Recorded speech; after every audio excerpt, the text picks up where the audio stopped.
Good morning, Washington, D.C., Baltimore, and all the ships at sea. How y'all doing, everybody? I'm doing pretty good myself. Just watched Skyfall on DVD last night, Blu-ray. I'll tell you, I liked it better in the theater. This is a really good theatrical movie. I didn't find it as good on DVD. I don't know. I still like Judi Dench. She's one of my favorites. And all that. It's a lot of explosions and a lot of chase scenes and a lot of big things blowing up, but it plays much better on a big screen than it does on Blu-ray. So there's my review of that. Another movie. Remember this old thing, Hairspray? Now, what actor got his start in this movie? Okay, that's our trivia question for today on Dave TV. It's Josh Charles. Remember Josh Charles? He got his start on playing one of the Baltimore cast of characters here on Hairspray, John Waters' movie from the original Hairspray from 1988 with Divine in it. Yeah, I loved her. She's Harris Milstead, I think his name was. Really great movie. One of my favorites of all time. And Josh Charles, played one of the Baltimore kids in it. Well, Josh has developed and gone on to much greater things over the years. Next role was He's played one of the kids in Dead Poets Society. And then after a long career now of a whole lot of different movies and TV shows, he's now probably in his biggest role of all, The Good Wife, playing The Good Wife there on one of the major TV networks. But anyhow, he's a Baltimore native, and he just happens to be the nephew of Stan Charles. Stan he's the publisher and founder of PressBox, whom I write for, do a weekly media column for them. And Stan, Stan is Josh's uncle. So anyhow, tooling around the TV dial the other day, and I'm catching Jimmy Fallon's show, which comes on after Jay Leno, late at night, in the middle of the night. And gosh, look who's there, but Josh Charles. So let's take a listen and hear what he's promoting as soon as my machine will work here. I appreciate it. So fun. So much fun. How's everyone on The Good Wife? How they doing? Everyone's great. I just came from there, and I'm going to go right back there and shoot when we're done. And everybody loves you and sends their best. Oh, good. Thank you. I got to say, congratulations to you on the Ravens winning the Super Bowl. This is a big deal for you. This is the biggest. He's the biggest Ravens fan ever in the whole world. Steelers fans here. Yeah. You know what I'm sorry. No, every time. When they won, actually, I thought of the team. I was so happy for them, but you came to mind. You were like a floating head in my screen. I go, Josh Charles up to you crying right now. Yeah, it's true. I can probably count on one hand the games that I've missed since the Ravens have been in Baltimore. So it's been an incredible year. You actually even took out an ad in the local, local PressBox, and it's a sports monthly in Baltimore. Josh Charles, I love this. How nice that you love him that much. That's a fan right there. Well, I do. I love the team and I love the organization. Steve Bisciotti, who owns the team, and everybody that works in it, it's just such quality people across the board. And I've gotten to know some of them, and just seeing the hard work that goes not only on the field with the players, but everybody behind the scenes.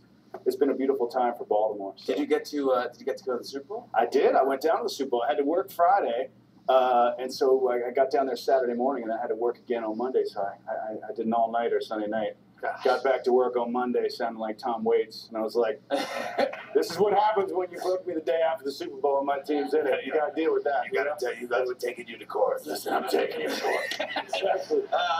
But the best, you told me this story, which is the greatest.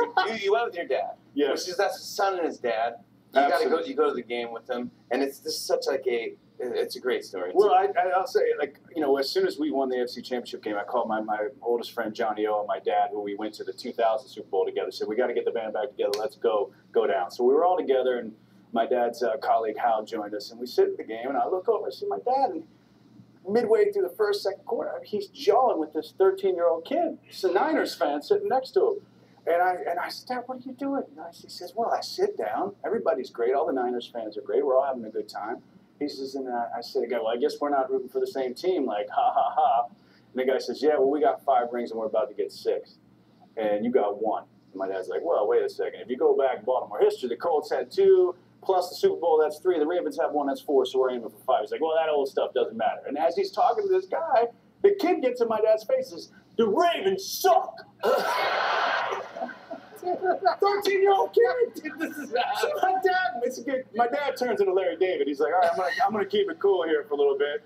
He's like, I'll bite my tongue. And as soon as the Aqua Bold scored a touchdown, my dad gets up and he goes, yeah? Well, who sucks now, you little twerp?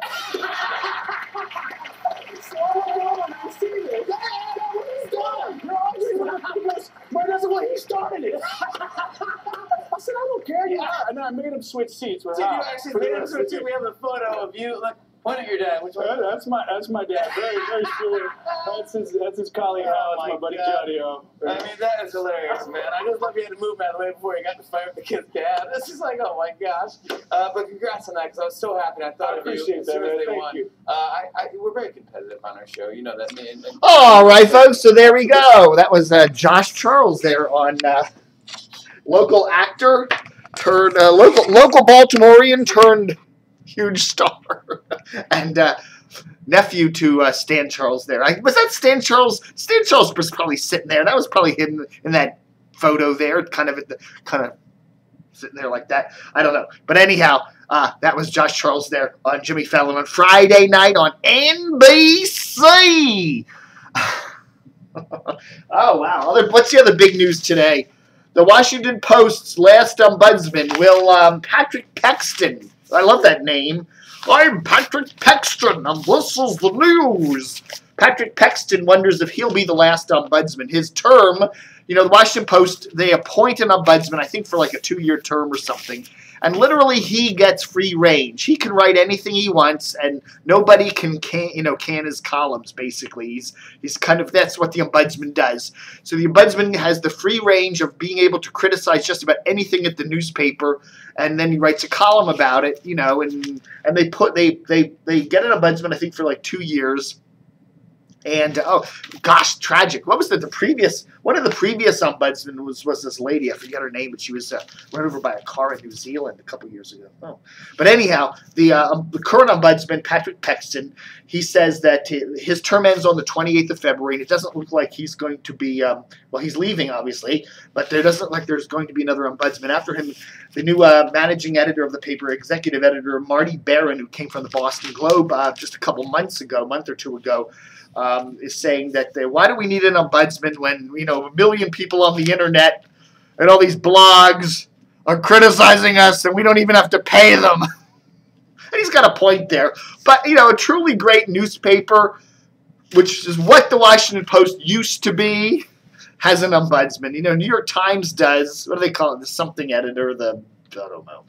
But anyhow, I think it's just getting rid of the ombudsman is just another, ka-ching, ka-ching, ka-ching down the steps of the Washington Post, leaving its position as a great newspaper. It's been doing a lot of things that have contributed to that ka-ching, ka-ching, ka-ching down over the last couple years, and this is just another one if they get rid of the ombudsman.